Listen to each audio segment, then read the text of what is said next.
One. All right. We have quite a treat for you guys today in this week's episode. Our guest today has played on the PGA Tour for 10 years. He's dabbled in the Champions Tour for about 3 years, and he is one of the pioneers of golf club designings for the likes of TaylorMade, Founders Club, Mizuno, and now his own design company, Harry Taylor Golf. So, Mr. Harry Taylor, welcome to the Lefty's Lounge. Hey, thank you so much. Thanks for having me. Yeah, it's great to have you on. Before we get too much into club design, which I know is a huge part of your career, let's just talk about kind of how you got into the tour and maybe the steps that you got that led you to the tour and inevitably into your whole career. Okay, that's we're going quite a ways back now. Let me see. Of course, being a golfer my virtually my whole life. My father was a PGA professional and general manager at a club, so that had me around the golf course at an early age, which you kind of have to have that happen, it seems like. Mm-hmm. But I went to the University of Tennessee on a golf scholarship and had somewhat success there. And I got out of school and wasn't so sure what I wanted to do, and became an assistant pro at a local club. And I didn't think I wanted to do that really after I did it a short time. So back before there were the Corn Ferries and the web.coms and all that stuff, there was a tour in Florida called the Space Coast Mini Tour. So after a couple of months trying to be assistant pro, I said, well, I'm going to try the Space Coast Mini Tour because that sounds better than, working about 75 hours a week. So I went down there and had a little bit of success, and I met a guy there, and he had just gotten a head job, his own first head pro job in Chicago. So I wound up going to Chicago for a couple of years and went back to being an assistant pro. And in the winter times, I would go back down and play that Space Coast, and my game seemingly got better. It just got better. I don't know why, but so I kind of got tired of being a club pro again, assistant pro. So I said, well, the only thing left to do in golf is to try then it was just going to the tour school. Mm-hmm. So I go to the tour school and to everybody's surprise, I make it through. I wound up in my career, being a very good qualifier. I went to 1,000 tour schools. I went to 1 million of them, and I got through about 8 different times. So that's why I was able to play the tour as long as I did. I was good in the tour schools. And so my first year I'm playing the tour. Now this is all the way back to 1980 before you guys were even thought about, but yeah. I'm playing the tour, and I'm terrible. I'm no good. I'm a tour rookie, and I'm just struggling along. And I'm at a tournament. I think it might've been the Western Open. And a guy comes up to me named Gary Adams. He had just started a company not long before called TaylorMade. Mm-hmm. And he comes up and sees me. He says, "Hey, are you Harry Taylor?" I said, "Yeah." He said, "Well, look, I started a company not long ago named TaylorMade." I said, "Well, I've heard of it." And I said, "That's a great name you use." He said, "Well, my problem is I don't have a tailor in the company." I said, "Okay, great." And now look, one thing I did leave out, I've always been I always loved golf equipment. As a kid growing up at a club, the head pro at the club that I grew up at, he knew how much I loved golf equipment, and he'd let me open the boxes, and I would look at them and study them. And so I always had this thing about golf equipment. And so anyway, getting back to Gary Adams. So he says, "Hey, look, my deal is these metal woods." I said, "Yeah, I've seen them. I've seen a couple of guys have them." And he said, "You and I need to get to know each other, have lunch and talk." And he said, "Maybe you might want to consider, if the tour deal doesn't work out for you, maybe you'd want to do something in the golf equipment business." I said, "I probably would. I think I would like it better because I never was that good at golf. I mean, I was I was good, but I wasn't tour good. Right. So Gary and I get to know each other, and before you know it, I'm out going around and I'm showing all these things to my friends on tour and everybody I'm messing with. So my first year on tour ends. I come up being about $600 short from keeping my card. Oh, And geez. Gary's got this great plan and I like it. He winds up selling me a little piece of the company and he gives me a part of the company. So all of a sudden, I'm kind of the tailor of TaylorMade. Wow. And we have such a great time together. I can't say enough good things about Gary Adams, the founder of TaylorMade. Mm-hmm. I can't tell enough good things about this guy. He was a marketing genius, and he had this burning desire to do this metalwood. Yeah. And it was so successful, as we all know now, it changed golf. Yeah. And For so real. what I did after my first year playing, I decided to stop for a while. And I went full time with Gary Adams and TaylorMade. And I was out on the PGA Tour promoting the product. Before there were trailers out on tour, all these big repair trailers and everything, I was just out there as a tour rep promoting this product, talking to Gary, talking to all the players. I was kind of a different kind of guy because here was a guy that was a tour member last year. Now this year I'm out there working. And what a great time we had. We got this club in a lot of people's bag.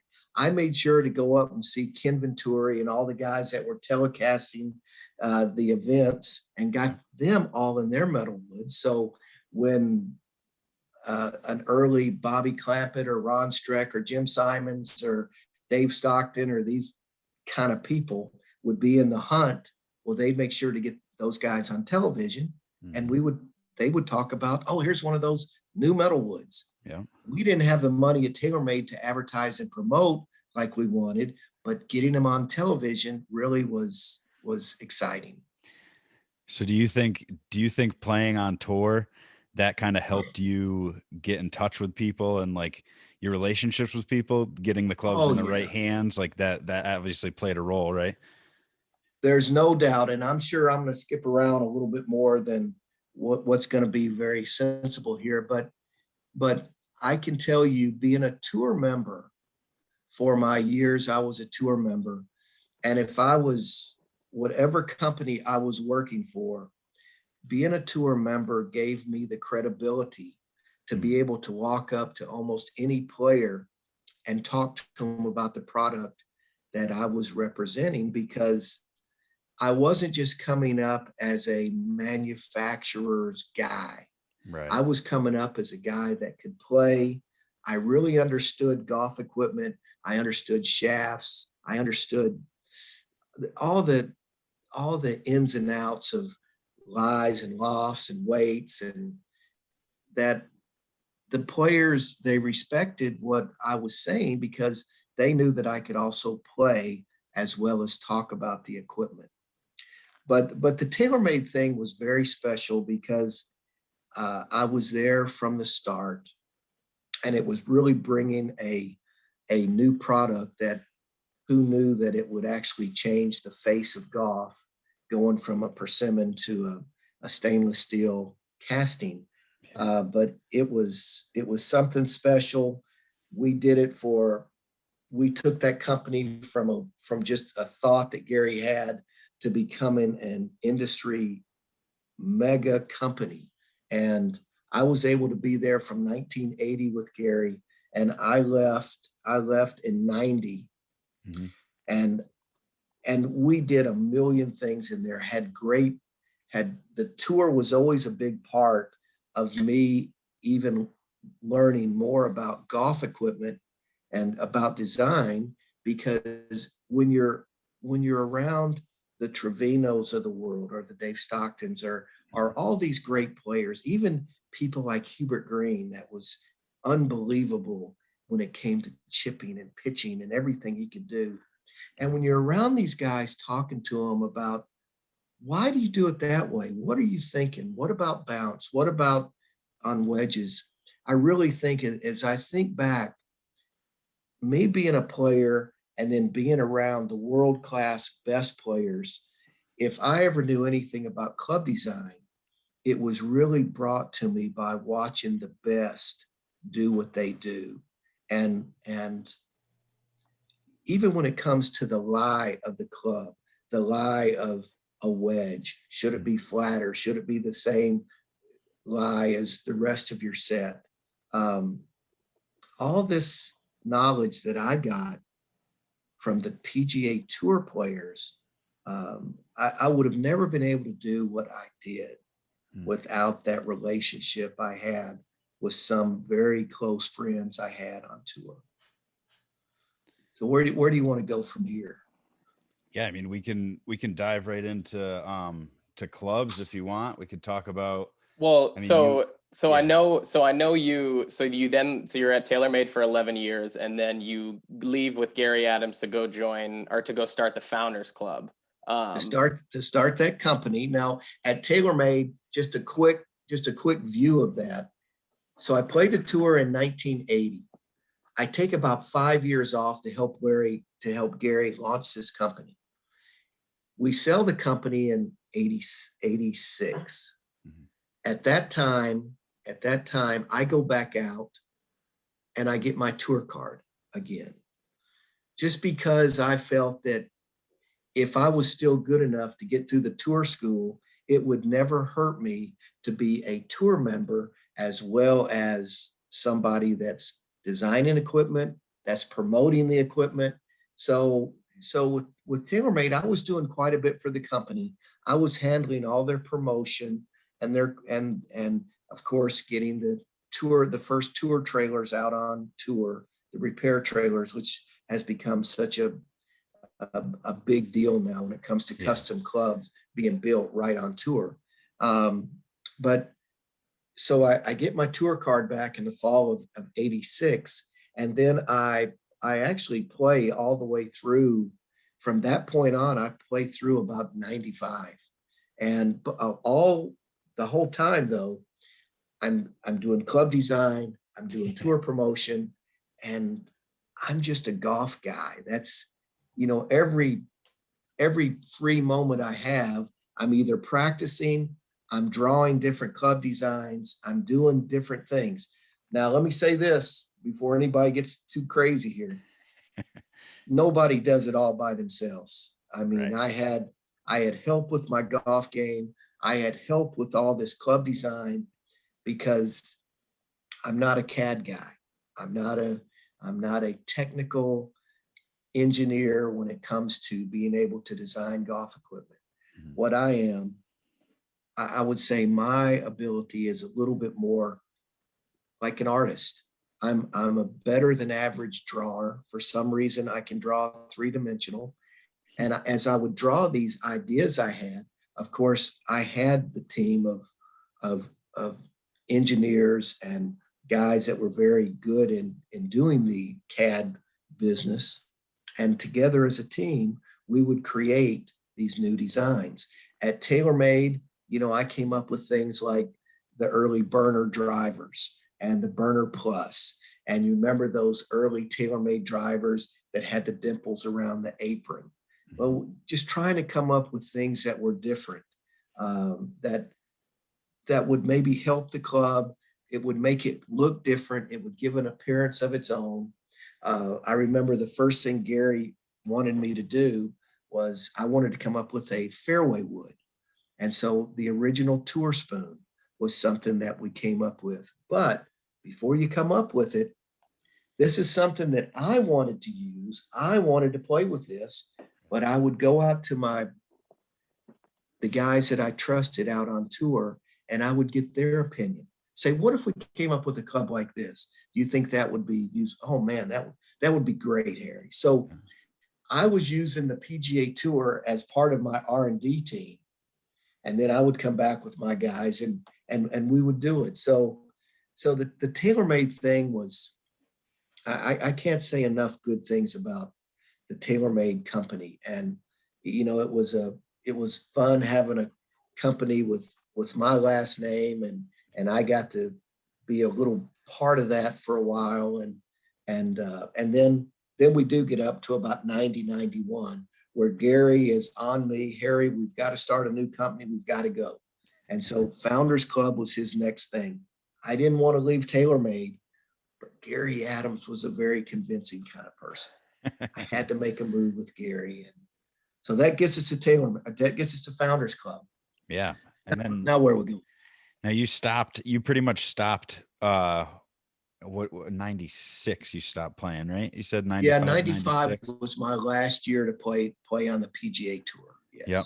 So that what were you doing at that time? You were still with TaylorMade designing clubs, and then right away, Gary what was Gary doing that during that time? Was he still? You said you sold the company in 86, right? We sold it, and Gary stayed around as the president of the company for a short time. But after being the owner of the company, I think for Gary, he was looking to the next project. I don't think he was just perfectly happy sitting in the nice corner office and having it made.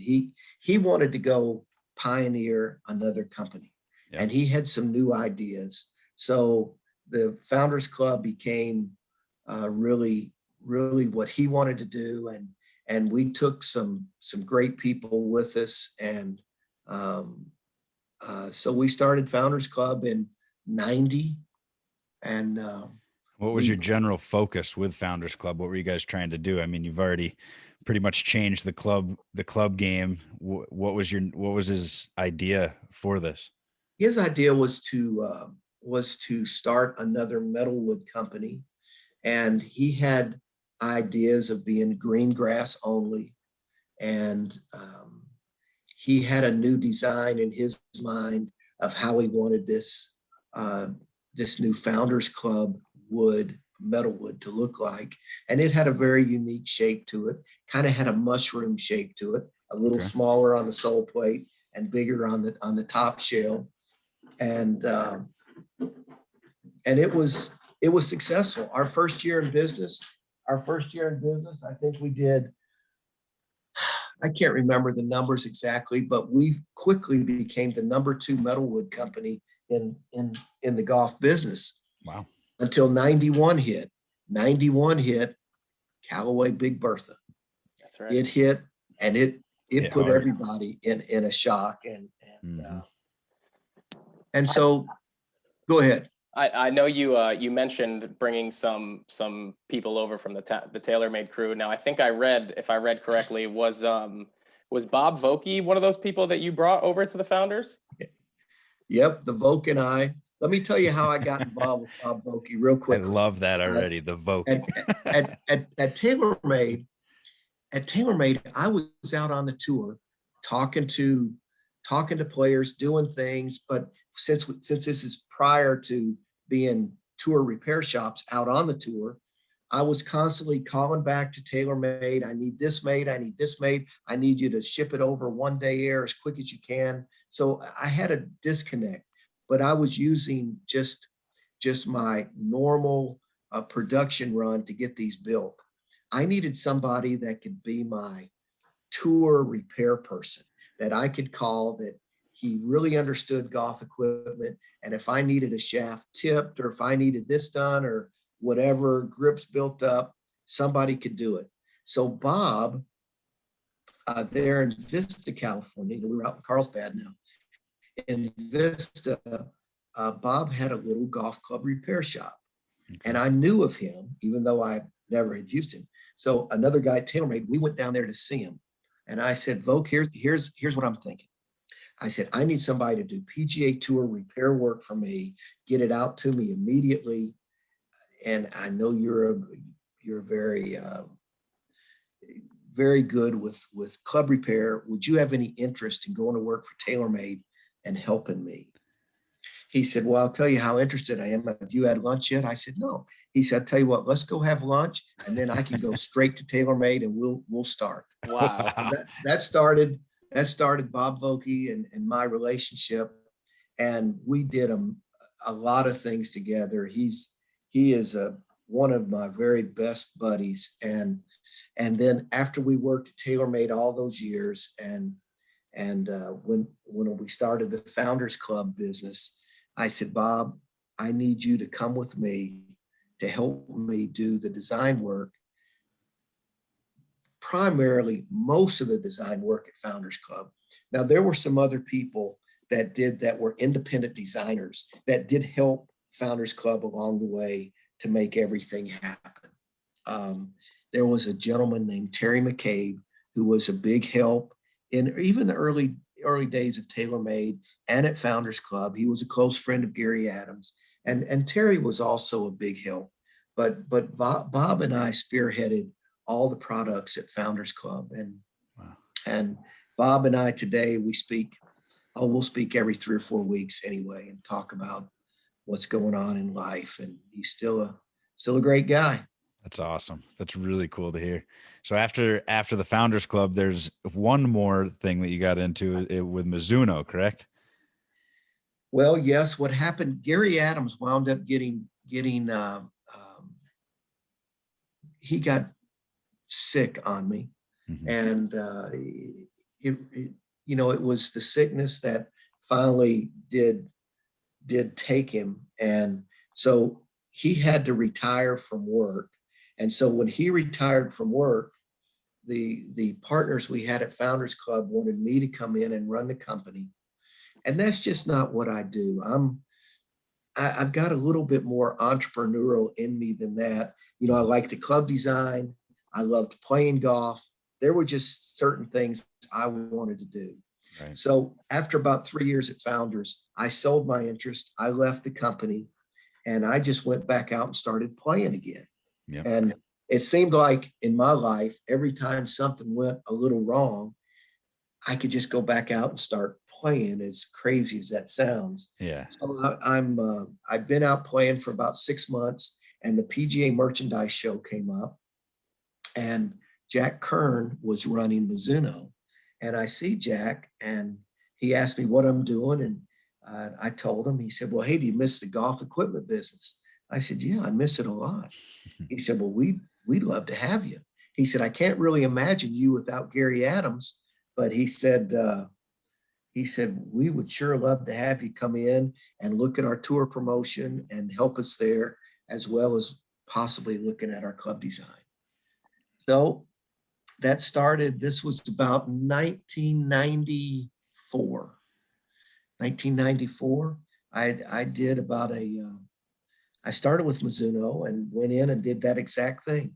We had some great staff members at Mizuno. You had Faldo, and you had David Duvall was just coming on. And so my quick opinion of Mizuno was they really had some great craftsmanship. They had great products, but I don't know if they were fitting into the American mold at that time. So my plan was this. I said, it seems like Mizuno is known for their forging capabilities, really have a great forged iron. And Mizuno had their own forging capabilities in Hiroshima, Japan.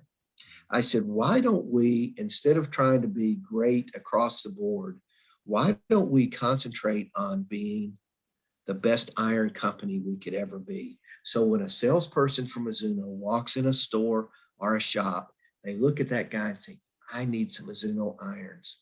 So my plan was to go to the PGA Tour, since everybody liked Mizuno irons anyway, and to get as many sets of irons in play in the different bags. Like years ago, if you carried a Titleist bag, they just wanted you to be a ball, shoe, glove guy. Maybe wear a hat, maybe have a bag, but you might not have an equipment deal. So I went to them with these. This is back when the MP iron was so strong. MP 14s, MP 29s, and then that moved along. So for 8 years in a row, we became the #1 iron on the PGA Tour. Wow. And that was our slogan. That was our tagline. That's what we put all of our advertising behind, the #1 iron on the PGA Tour. And for Mizuno, it was very successful. It really took us from one level to the next level as really being viewed as a great iron company. And at Mizuno, I was still playing a little bit, but the job became a little too big. I was vice president of golf club design. I was still overseeing the tour promotion side of it, and the job got big, and I was going back and forth to Japan and Taiwan, 6-7 times a year, and so that's kind of what happened. I was continuing to live. I've always lived. My main place of residence is in Nashville, and Atlanta was where Mizuno was. So I was doing a lot of back and forth. So that was that. But Mizuno, I learned a tremendous amount at Mizuno. Great craftsmen there. The craftsmen they have in Japan are world class, and to learn about the forging and to learn about everything we did at Mizuno as far as this MP series. The MP series, the Mizuno Pro Series, it just mushroomed and blossomed into quite a, it was kind of known as the best players club in golf. After MP 2914, then it moved on in to the biggest product that I probably did at Mizuno was called T-Zoid. T-Zoid was in the mid 90s and went into close to 2000, but the T-Zoid product line was huge globally, not just in the US. Globally, it was a huge brand. Then after that, there were other MP irons such as MP60s, MP32s. Then we moved into a product line called Cut Muscle, where I did a cut muscle in the back of the blade, and all this was moving around material and weight in the back of the club to try to give you a larger sweet spot. But for the better player, he could still maneuver the golf ball. He could still low, high, cut it, draw it. So it wasn't an expanded perimeter weighting, which takes away from that. Now, we did have another line of clubs called the MX line, which was more of a cavity back, for a game improvement golf club. But even in my design thoughts, if I did game improvement clubs, or if I was playing with game enhancement clubs, I always wanted the club to look pleasing to the eye. Just because I was making a club that had a very large sweet spot, perimeter weight, offset, I still wanted a player to be able to set it down and say, I could hit that. I could hit that. I don't think a club has to look real thick top line, real boxy looking to be a club for a game improvement club. Yeah, that's awesome. And I think the stuff you did at Mizuno, like you said, the 8 years running #1 club in the business. It goes a lot to say about what you're doing now at your own design company. A lot. So after Mizuno, you kind of got the itch to go back to the Champions Tour, correct? Well, yeah, for some reason, I just felt like, hey, I was a good qualifier at one time. Maybe I'd still be a good qualifier. And my first year to do the qualifying at Champions was quite different because we're only playing for 7 spots. And I was able to get one of the spots that was not exempt, but you had a little bit of exemption. And I think it got me into one of them. So I was doing the Monday qualifying, and for a little over 2 years, two and a half years, I was able to play in 18 to 20 events, but I just was never able to get fully exempt. And if you're not fully exempt, pretty tough. Now you found a job where you can spend about $150,000 a year and you can make about $70,000. And that was fun. I would have liked it, but my wife wasn't liking it. I think we can all attest to that. She said, you gotta work a little bit more. So after trying to play the Champions Tour for a while, I came back home and I was doing some consulting work for a golf course back here in Nashville. Okay. And the owner of the course said, why don't you just come back here and run this golf course for us? I said, that's not what I do. See, it's getting back into the club pro deal. Yeah, which it's like a I really circle. never was too big on that. Yeah. Yeah. But here I am 10 years later, still back here running that golf course. Oh, no kidding. But it's been good. I mean, I had one little health issue that gave me a little hiccup, but I got past that. Yeah. And I thought I would always get right back into the golf equipment business with one of the major companies. But for some reason, they all felt that I needed to move back to Carlsbad. And my wife is a Nashville girl, and Yeah. she wasn't going to move. And, hey, it's okay with me to stay home. And the club job has been really good. And then a close friend of mine, his name's Paul Herber. Yep. We've known each other forever, and we worked together at TaylorMade years ago. And we've always had an idea to try to start a business together. So we started this small company called H2 Golf, and from that, Harry Taylor Golf sprang out from that. And the first product we did was wedges. The first wedge we did was a 305, very classic wedge. And the second wedge we did was a 405, which is a game improvement, wide sole, dimple sole. Excuse me. And the wedges they've been very well received. They very much look like my designs. I think in wedges, a wedge to me, to be able to play all the different kind of shots that wedge play is, I like a more rounded profile. Mm-hmm. Very little offset, but something that as you look down at it, it looks easy to play with.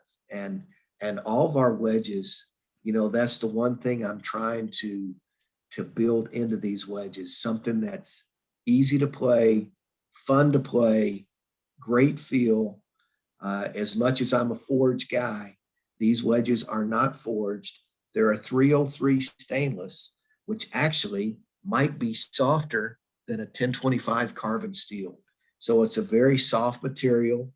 All the grooves in the face are all computer milled right to USGA specifications. So there's a lot of technology, and there's a lot of craftsmanship built into these wedges, and they really are beautiful to look at. But yeah, the biggest thing that I've seen is the dimples. That's in the 405, right? Yeah, here I'm gonna. Oh, you got it right there. Yeah. Oh yeah. Where can I put it? Oh yeah. See, Right I'm looking there. at you guys saying, why don't I see this wedge? But you can see this is how that the thing is sole gorgeous. looks. So, Absolutely gorgeous. So take us through what do the dimples? What do they do? Is it more they for look show good. or They draw. I know they draw look attention. good. If it's in your bag and you see that. Well, what I was trying to think with Paul, and as I was thinking about these wedges, we've always known if I had to have a wedge for only bunker play, the wider I could make the bottom of the club, the easier it would be to play, because the club will not dig. You really don't have to even get in there and open the face or anything. You can really just lay the club behind the ball, take a nice, keep speed up. As far as bunker play is about, it's really about speed. You've got to know however much swing you put on it is how far you're going to hit the ball. But there's got to be speed in bunker play. And the wider the sole is, the more it's almost like a wedge with training wheels. As far as bunker play goes, and this wider sole, it makes hitting it out of bunkers as easy as it can possibly be. Now, around the greens, it's the same way. It doesn't have to have as much bounce on it because the sole is so wide that takes the place of the bounce. Very interesting. Now, we make this club in a 52, 56, 60, and 64. So we make it in those 4 lofts. And as you go from the 64 to the 60 to the 56, the width of the sole gets a little narrower. Yeah. Like this is a 56 here. So if we looked at a 60 or a 64, it would be slightly wider. Be a little wider. The 52 is slightly narrower because the 52, you're out there hitting that more as your gap wedge, and you're hitting full shot. So you don't really need quite as much sole width. The sole width really helps you on up around the greens, your chipping, your pitching, your bunker play. It just makes it where the club doesn't want to dig. It doesn't want to bounce into the ball. It just glides through the turf. Now, what's happened in bounce on wedges, and you'll notice this on the PGA Tour, bounce degrees have increased. Golf courses, not just tour courses, all courses, they're more plush now. They're more manicured. You don't have, used to, if you went places in Texas or down south where it was Bermuda, you might get into some hard pan areas. When you went up north, of course, where your bent grass is, softer conditions, you needed a little more bounce. Down south, you might need a little less bounce. If you were playing bunkers that were very soft sand, you needed more bounce. Very firm sand, a little less bounce. So with a wide sole, it kind of takes care of all that, and you don't need to have as much bounce on a wide sole. Now you ask about the dimples on the bottom. Now I'm going to tell you a story about these dimples. Okay. If you can imagine this, when I made this club at first, it was just smooth and just there. Yeah. And it just looked like a big piece of metal. So Paul and I were talking, what can we do to make this look a little bit more technical, or it makes you notice it more? So by putting the dimples on the bottom of this club, you're actually taking away about 50% of the bottom of the club hitting the contact of the turf. Because with the dimples going up, you don't have the full club sitting right down on the ground. You've got dimples that brings a lot of this sole design is up off the ground. So it does glide through the turf and sand a little easier than if we would have left it just smooth all the way across the bottom. Oh, wow. And when you look at this club, when you put it in the playing position, it's just like the 305 series, which is the classic design.